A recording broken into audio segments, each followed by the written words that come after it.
Welcome to the Master Game, where the sword of conquest joins the heart of love. Today, I got a video for all of the unhappily single men out there. Now, we know that being single isn't random, it's caused by specific behaviors. And these three nice guy habits we're about to explore are the reason you either A, can't find a girlfriend at all, or B, you keep attracting toxic women that you really don't want to settle down with. There is a single technique that comes down to us from depth psychology that fortunately fixes all three of these behaviors at once, and I'm going to teach it to you by the end of this video. Even though these behaviors are probably invisible to you, they're completely obvious to every woman you meet. So this stuff is important to understand. Now, let's get into it. All right, nice guy habit number one. Tolerating disrespect. You have a habit of tolerating disrespect.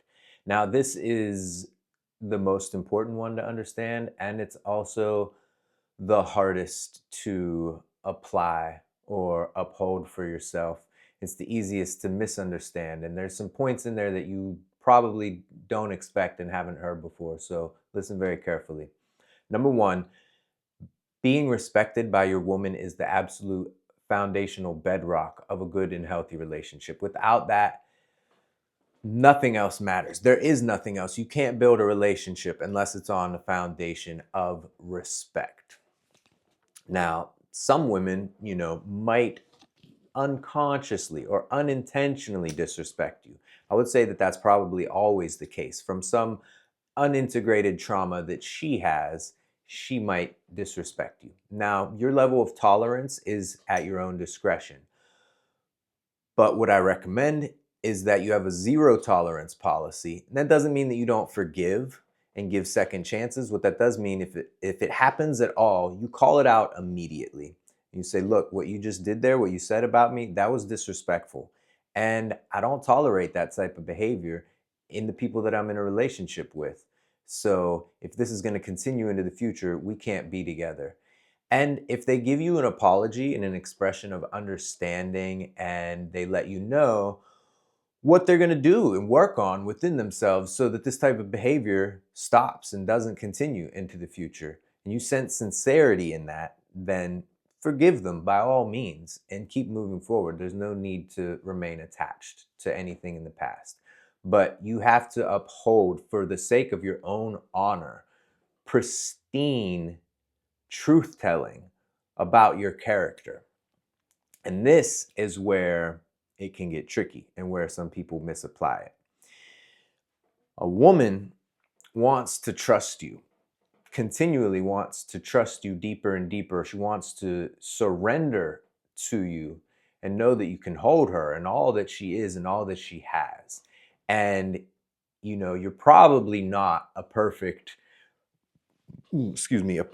integrated, enlightened man that is incapable of being triggered or can't grow in certain areas. So a good woman, any woman, is going to let you know where you can grow. She's going to tell you things. It's constructive criticism, feedback. It might not come out that way. It might come out in a triggered way that feels disrespectful. But if you sit there and you analyze what the woman is saying to you and you say, you know what, that's true. That is true about me.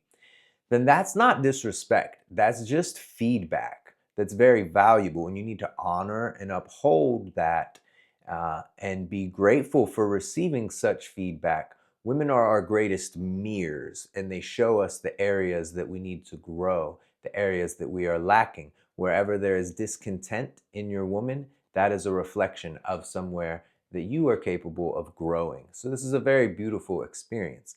However, on the other hand, if she is mischaracterizing you and saying things that aren't true and projecting her own insecurities and flaws onto you, then that is disrespectful. And you need to stop that and say, you know what, I will not tolerate you projecting these falsehoods onto me, mischaracterizing me, or, diminishing my honor in this way. If you're going to continue to do that, there's the door. And you have to uphold that. Once you set a boundary, a line in the sand, you can't tolerate that in the future, with the exception of, if there's a sincere apology and there's actual change and growth, because trauma is complicated. Somebody's not going to instantly heal everything one time. But if you notice them growing and improving growing and improving as a person, and you really love this person, you can have patience and a certain degree of tolerance as long as you are truthful about your boundaries and you express it. Anytime something does not sit right with you, you immediately call it out and address it. The other aspect of this is always remaining calm and centered, whether you're receiving authentic disrespect or hard to hear feedback. Your ability to stay calm and centered is going to increase your woman's ability to trust you, to surrender unto you.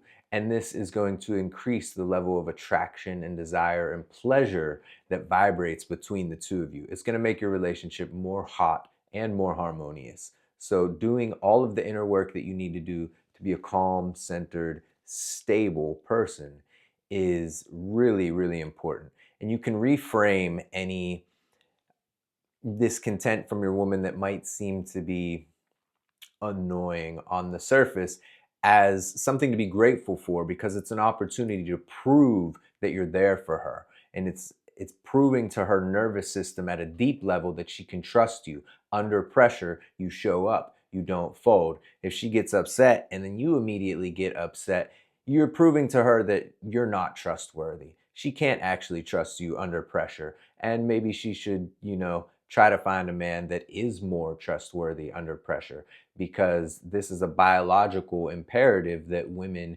have. It makes sense whether she's consciously aware of it or not. You need to be that man that is super strong under pressure, never folds, never gets triggered, is always calm and centered.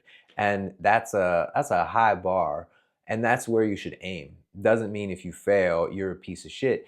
It just means, continue to learn and grow as a person and continue to aim for that level of immovability within your spirit.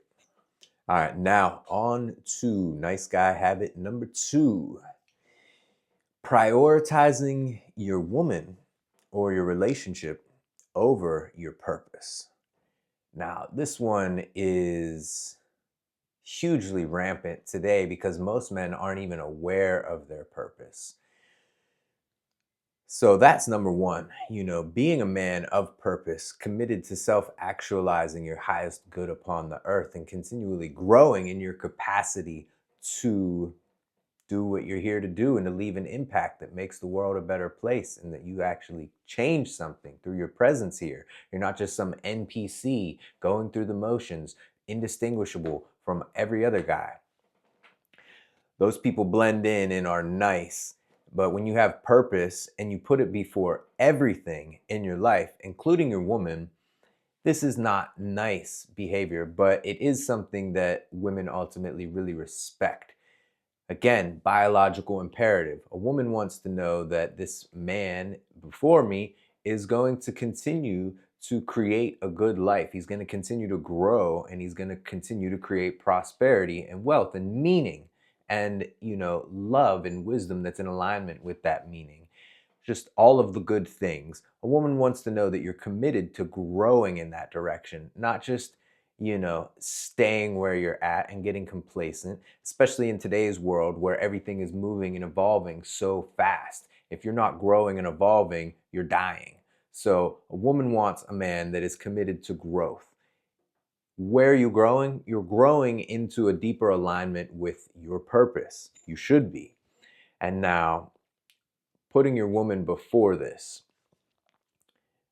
You might think that this is what your woman wants. For example, let's say you have some work to do, but your girl wants to go to the ice cream shop.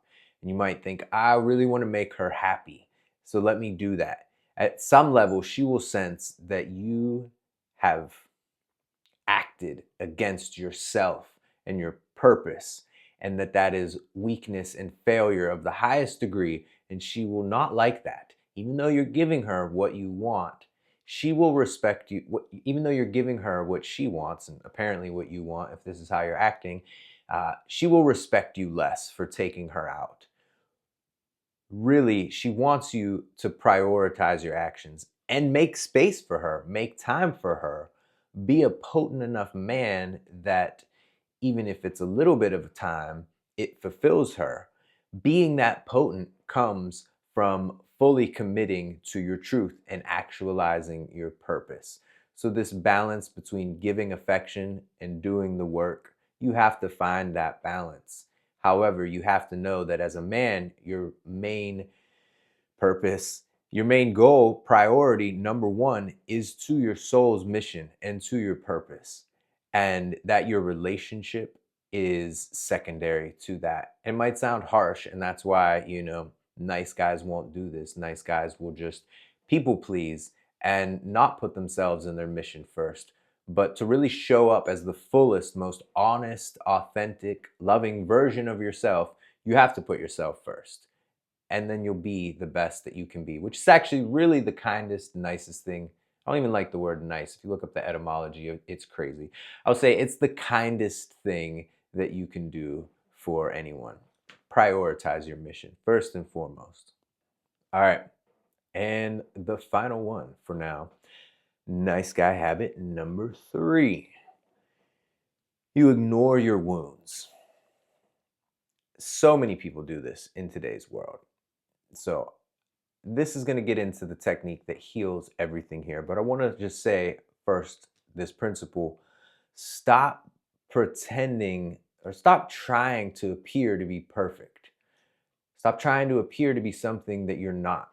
Whatever ways that you're lacking, whatever ways that you are wounded or traumatized emotionally or stunted from your upbringing, whatever it is, wear it on your sleeve and say, you know what, this is who I am. This is where I'm at. You can take it or leave it. If you don't like who I am, there's the door. Don't try to be someone you're not, because then you're just fake, you're empty, and there's no possibility of love or a real relationship. There's only the possibility of a lie. You can be loved in so much as you reveal the truth of who you are to someone else. You tell them the truth about who you are and where you're at. The nice guy thing to do is to put on this mask and to be what you think people want you to be and to try to be this perfect thing. Don't do that. Just show up and be your raw, authentic self. Be exactly who you are up front from the gate. Let people know, look, this is who I am. If you don't like it, too bad. I can only be what I am. This is my truth. You got to let people know that. And that takes a lot of courage to do that. And this is part of healing our wounds. Just taking that attitude is part of it. Your wounds are fully healed. One of my teachers says when you sing and dance the praises of your past. So whatever is the thing that you used to struggle with or the thing that wounded you in such a way, whenever you have gratitude for it because you recognize how it helped you to learn and grow and become a better person, which ultimately all of the struggles that we deal with do, whenever you sing and dance the praises of your past, then it's healed. So, not trying to hide it or pretend it doesn't exist. Whenever you do that, it goes deeper into the unconscious and just festers and sends out little tendrils that spring up in places that we're not aware of, and, causes unhealthy things in our lives to happen that we don't want to happen. All right, now I promised you a depth psychology technique that will make all of these things all better, and it really and truly will. And that is shadow work, which is a deep thing that is talked about a lot these days. And I don't want to overcomplicate it. I'm just going to give you exactly how to do this specific technique. And that is to notice the next time that you don't like something about someone or anything. It can be, not like food, but like people or institutions, something with living people. Whenever there's something about it that you don't like and you feel like unconsciously reactive towards, like, that fucking thing, I want you to pause and think about or take note of it. And later, when you have time, introspectively, go for a walk and think about what are the ways that you do that exact thing that you got unhappy about in this other person. And the truth is that more or less all of the time, the things that we judge about other people, that we judge negatively with emotional reactions, those are projections of things that we do that we don't like about ourselves. And we usually hide that from ourselves. That's why it's called the shadow. It's the aspect of ourselves that we don't see, that we don't acknowledge. So we project. It's like a lens that we're projecting our awareness through. And we don't see the lens, we just see the thing that the projector hits upon, which is this other person. But really, the thing isn't them, it's what we're projecting onto them. And we want to become aware of those parts of ourselves that we're projecting onto others. You can do this simply through becoming aware of it and increasing your awareness of it. It will integrate and it will heal. The more that you heal these things, the more centered, still, calm, and strong your presence is going to be. People will sense that. Women will sense that. They will be attracted to that immediately without you saying anything. They will feel calm in your presence. They will relax and they'll be like, what is it about this guy? I really feel good when I'm around him. You will find it easier to share your truth and to tell people what you want and think and feel and what you'll tolerate, what your standards are, to tell the truth about those things. You'll find it easier to do that. And you won't unconsciously project onto anyone anything. And this is extraordinarily important. Do this work. Do it. Don't just listen to this. Really, make some time. Even right now, pause the video. Think about something that annoys you and then figure out, how do you do that? How is that secretly a judgment about you and your behavior? All right. Until next time, go ahead, like, subscribe, leave a comment down below. Let me know some sort of thing that you were able to integrate. All right.